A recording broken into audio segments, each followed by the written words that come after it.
Hago contacto con el ex embajador de México en los Estados Unidos, Arturo Sarucán. Don Arturo, muy buenas noches. Hola, Salvador, ¿qué tal? Buenas noches y buenas noches a tu auditorio. Muchas gracias. Oiga, pues, ¿cómo observa usted con su experiencia como ex embajador de nuestro país en Washington, esto que está ocurriendo y pues cómo está impactando el tema de la violencia en nuestro país y esta masacre ocurrida ayer en Sonora, en los límites de Sonora y Chihuahua, la tensión que se ha generado entre México y Estados Unidos? ¿Hay tensión o no hay tensión? ¿Cómo lo observa usted? Pues mira, Salvador, ciertamente desde los hechos ocurridos en Culiacán y ahora con esa terrible tragedia que involucró a una familia binacional mexicano-estadounidense en territorio mexicano, pues evidentemente todos los reflectores están puestos sobre México y sobre la estrategia que está siguiendo el gobierno mexicano. El tema en particular de la familia Levarones, que además, al ser una familia de origen mormón, ha levantado pues enorme repercusión, sobre todo en el Congreso, en el Senado estadounidense, donde hay pues algunos legisladores con enorme peso, pensando por el ex candidato presidencial y ahora senador por el estado de Utah, un estado predominantemente mormón, que es Mitt Romney, quien debo decir hizo comentarios pues, bastante mesurados, equilibrados, es decir, diciendo que cualquier pérdida de vida de cualquier país es una tragedia, pero que en este caso, pues, al ser ciudadanos estadounidenses, esto le preocupaba mucho y que sí sentía que el gobierno mexicano tenía que dedicar mayor banda ancha a confrontar al crimen organizado, pero tienes otras expresiones mucho más, por llamarle de alguna manera agresivas, como la del senador Tom Cotton del estado de Arkansas, también republicano,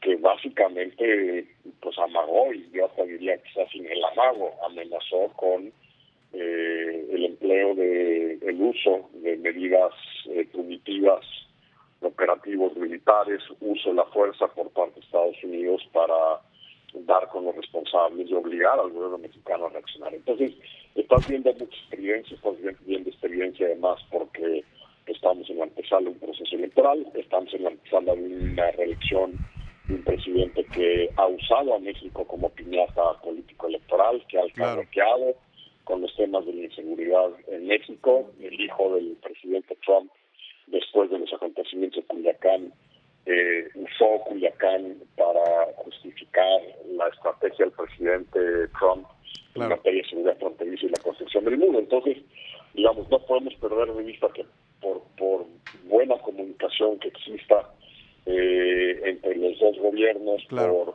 los esfuerzos por, digamos, contener en la medida de lo posible los efectos que se podrían ir dando, tanto mediáticos como políticos en el Congreso, pues, hay un momento de tensión, de complicación. Las agencias de procuración, de justicia e inteligencia estadounidenses en esta ciudad llevan por lo menos 2 días cerrados a cal y canto, discutiendo cómo reaccionar, cómo buscar pues orillar al gobierno mexicano a que recalibre, vuelva a pensar sus prioridades y su política en materia de combate al crimen organizado. Yo creo que si bien hay un intento genuino por dar todo el apoyo al gobierno mexicano para poder investigar y dar con el paradero de quienes cometieron este crimen atroz, también hay una recalibración de cómo va a ir hacia adelante Estados Unidos en sus programas de cooperación e intercambio de inteligencia con México. Claro. Ahora, la respuesta del gobierno mexicano, hemos escuchado este discurso, por un lado, agradeciendo la ayuda que se ofrece, invocando el tema de la soberanía, y también el presidente López Obrador insistiendo en que no va a volver a hacer la guerra o a combatir la violencia con violencia. Y por otro lado, este discurso en el que México ha sido insistente sobre el tema de las armas de procedencia estadounidense, que son las que se utilizan en este tipo de atentados. ¿Este discurso es válido? ¿México tiene que ahondar en esta línea en la que Estados Unidos también tiene que reconocer su responsabilidad en la situación que vivimos?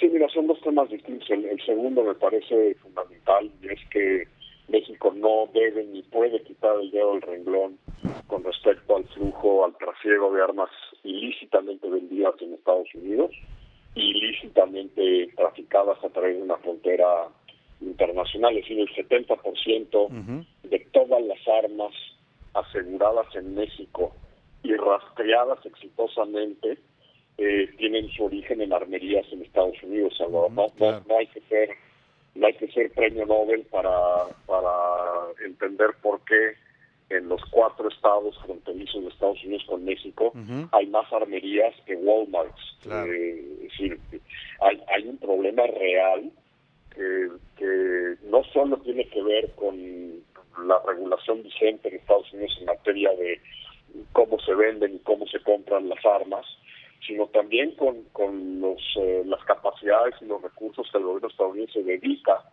a inspeccionar el tráfico de vehículos que van de norte a sur hacia territorio mexicano y que es por donde pasan la gran parte de las armas. Las armas no cruzan a la mitad del desierto, cruzan en los automóviles, en los trailers, en los dobles remolques, en los contenedores, por los puertos de cruce fronterizo. Entonces, ciertamente el gobierno mexicano se viene en seguir insistiendo en que Estados Unidos debe hacer mucho más por detener el flujo de armas ilícitamente vendidas en Estados Unidos, que no deberían ser vendidas a intermediarios del crimen organizado, y a colocar más recursos y tecnología para evitar el trasiego hacia territorio mexicano.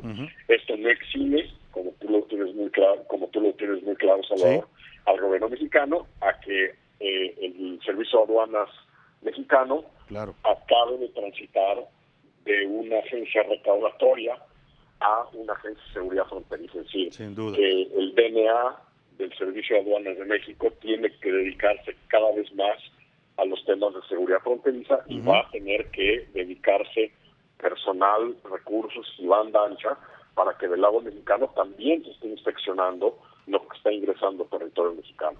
El otro tema es más complicado porque todo el mundo se tiende a enfocar en si la militarización o la no militarización de la lucha contra el narcotráfico, el uso del ejército, las Fuerzas Armadas, y como que a veces siento que se pierde en este debate que el uso o no uso de las Fuerzas Armadas es un apartado de una estrategia integral de fortalecimiento al Estado de Derecho, reconstrucción del contrato social y del tejido social del país, y de la combinación entre el uso de la fuerza, el uso legítimo de la fuerza por parte del Estado, con la creación de una policía civil, con una reforma al sistema judicial mexicano, con un sistema carcelario o penitenciario mexicano mucho más eficaz.